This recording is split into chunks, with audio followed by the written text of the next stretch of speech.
Good afternoon. This is Steve with Born Again Torinos, and I don't remember what episode this is, but I wanted to show a few things.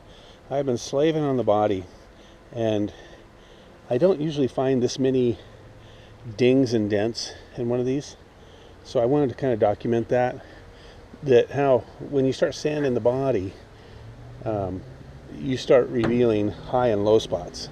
And I don't know if you can see it there, but everywhere you see filler is ones I've discovered. Hi, Daisy. The side here, this has been filled and board sanded 3 times already, and it still has 1 or 2 times to go. That's usually where you find a lot of dings. This one was missing some of the trim, so the dings were on the body.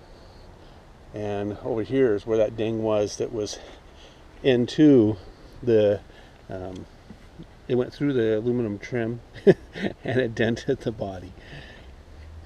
But it's just got a myriad of dings and dents.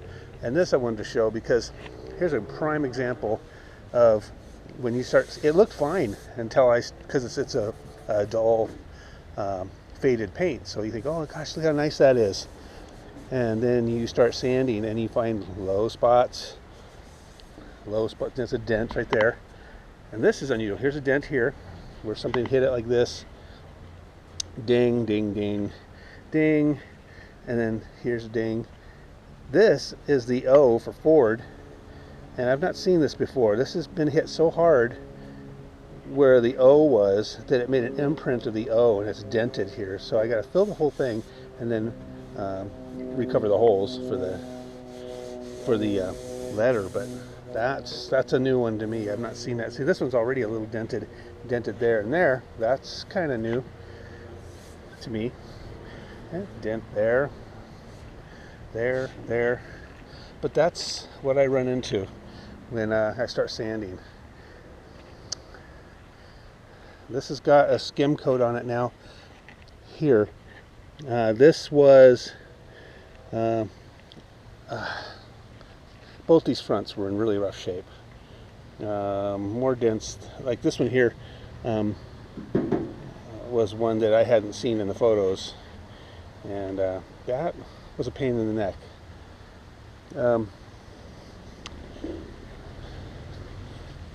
This one here too, a little different. See, here's a ding here.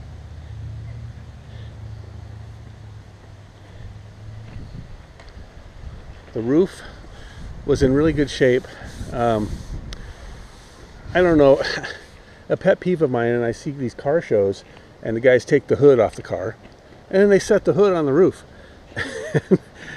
There's always all these micro dents in the roofs. The vinyl top cars help a little bit, but the ones without vinyl tops take a beating. So this is all just I block sanded all this. This is incredibly flat and smooth. Very, very, very nice now. But everywhere you see filler was a low spot. So, and this right here is usually from the factory, poorly done. Here's the seam that's leaded. You can see some lead right there. Now it's very nice, but this is I don't know. That's my guess, is how people dent roofs. And dent, 2 dents here.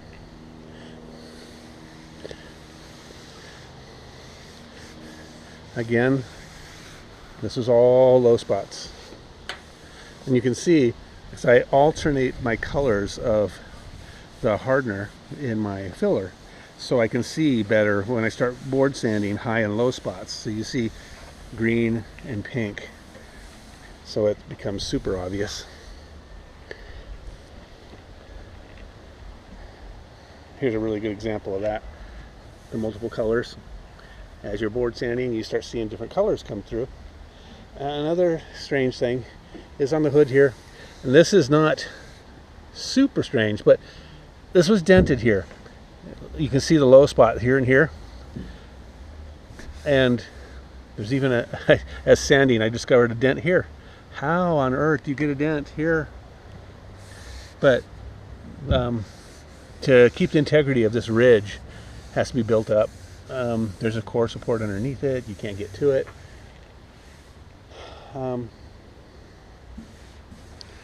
There were some high spots too. Those are always a bit of a mystery, as how you get a high spot, maybe closing the hood on something and it hits. Here's a high spot right here. You're sanding and then bare metal. So that has to be addressed. But that's we're in the home stretch here for body work. I maybe have another week of sanding and filling and sanding and filling. But I wanted to give that update. It's coming along. Squirrel's yelling at me. Daisy, get the squirrel. Get him.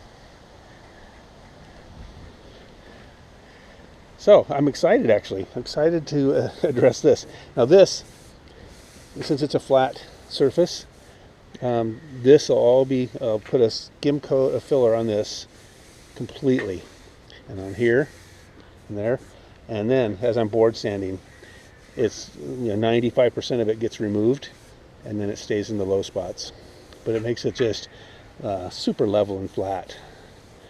That almost looks like something was closed on the hood, like something was laying there and it closed and gave it an impact. But I think that about covers it. I don't remember if I mentioned the glass in the last video. This is the original glass. This is factory windshield, and the owner had put this windshield in. See, this is a real factory car light. It's got a little bit of delam going on, but that's going to last a long time. And it's got no cracks. I'm not seeing any chips either. It's in really good shape. And he had put it in, and he didn't like the job he did, so he asked if my glass guy could take it out without breaking it and then put it back in and not use the butyl rope tape that they use from the factory. And so now they have a polyurethane that they use, and it has this electric gun, and it squirts it out, and it cures really fast, and it seals way better, and it's much stronger. My car guy had said that butyl, the windshield can pop out in an accident, where this won't. But he got it out without damaging it. He got it in perfectly great, and we put the clips in before we put the glass in, so we could have perfect gap for putting the trim on.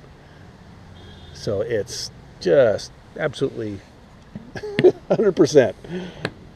Really happy with that. The rest of the glass is really nice too.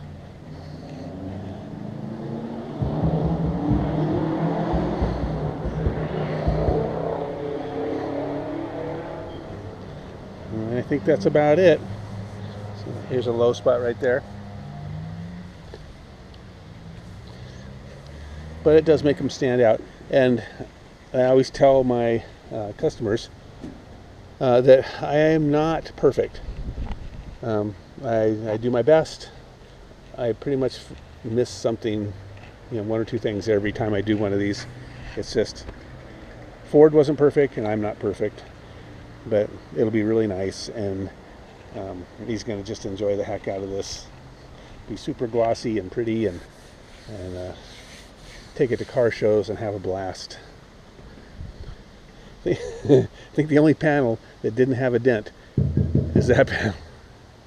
Everything else has to be worked.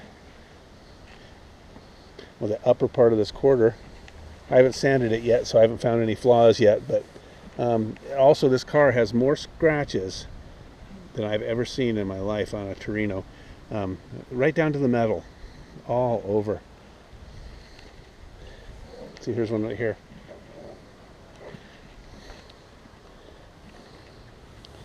this back, oh, there's another good panel. This panel here, beautiful condition.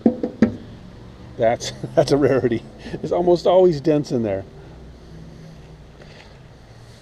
Looking good. See, this is what I mean about scratches to the metal. As this thing was not taken care of like a garage queen. This thing looks like it's lived its whole life outside, because it's, you know, look at that. All right, well, before the battery dies, I think I'll just call it right there. But I wanted to show David, the owner, plus anyone who thinks of doing one of these, what you're in for. It is weeks of sanding and filling and sanding and filling, and you're having to use board sanders, because you can do some with a DA, but it's these guys. They're a really dense compressed foam, so it doesn't hardly give, and you just lean into it and you can just get razor straight body panels with them. So those are what just exhaust you, sanding. And I'm not a spring chicken, and I have to take pain pills every night because I'm so sore after doing this. I wish I could do it all with a DA and all machine sand, and that would be so much easier. But there it is, getting close, and then it'll be off to my paint guy. And then it might be a week and a half to 2 weeks in his shop. Here's a good example. Look at this. These are scratches to the metal. Just everywhere. Like the thing's been whipped with chains. Look it up here too. Thank God this is a California car, because anywhere else those would have rusted through. Okay, I'm done rambling. Thank you for watching, and I guess I might do a video just before it goes to paint. We'll see. This has been Steve with Born Again Torinos, and thank you very much.